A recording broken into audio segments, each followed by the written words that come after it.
Welcome back and welcome to my backyard. I'm here today to talk about everyone's favorite subject, mortgage math. We're going to go over a scenario based off of a $250,000 purchase price and the difference between 3, 5, 10, and 20% down, what this is going to run you out of pocket at the closing table, and what it's going to do for you on a month-to-month basis. Now, to keep this video pretty uniform, I'm going to base this off of a 6.5% interest rate and a borrower with 720 credit. It's going to be a conventional program, so things like your credit score will have a further impact on that mortgage insurance and also the interest rate that you're qualified for. Starting across the board at a 3% down payment on $250,000, that's going to be $7,500. Jumping up to a 5% down payment will add you another $5,000. You're looking at $12,500. Then keep going up from there. 10% down, you're going to be looking at 25 large, and the big one, 20% down, is going to be $50,000 as a down payment. Now, I did touch this a little bit in my last video, the 3 myths of home buying when it comes to down payment, where somewhat of the industry norm that you hear is 20% down is required. 20% down is required if you want to avoid mortgage insurance altogether, but what does that really get you? The difference in the 3% down and the 20% down is going to be $42,500 out of pocket at closing to save you in reality about $390 per month. Now, the same thing is true with increasing your down payment from 3 to 5 to 10%. The lenders look at that as less risky, hence you have a lower mortgage insurance premium.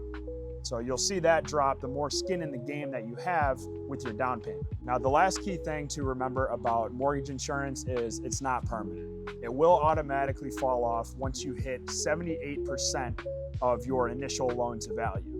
You can also request it off as you're nearing that 80% loan to value threshold by just having an appraiser come out and making sure that the value of your home supports that loan amount and you hit that 20% down payment or 20% equity in the home. This transitions me to one of my favorite things to talk about, regardless of the home buyer, if you're first time or 10th time investor, is the recoupment.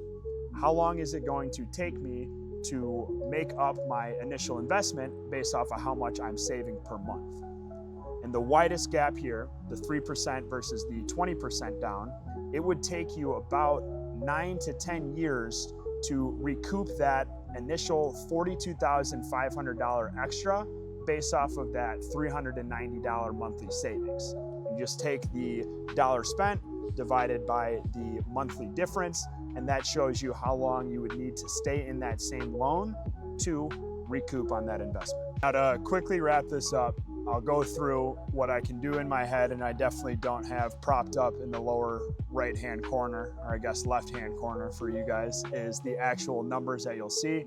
So for the 3% down, your principal and interest payment is going to run you $1,533 plus $121 of mortgage insurance, giving you a full monthly payment of $1,654 versus a 5% down, principal and interest of $1,501 and mortgage insurance of $71, giving you a total of $1,572, about $80 less than the 3% down.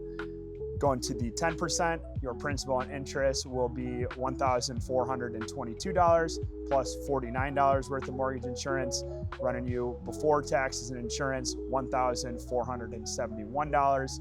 And the lowest monthly, highest out of pocket, 20% down, would put your principal and interest at $1,264 with $0 of mortgage insurance.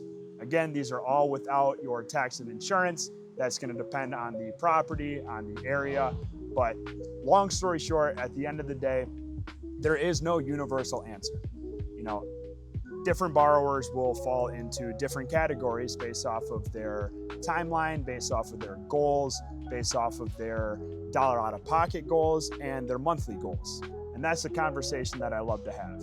So if you want to run through any sort of these numbers, let's run a scenario.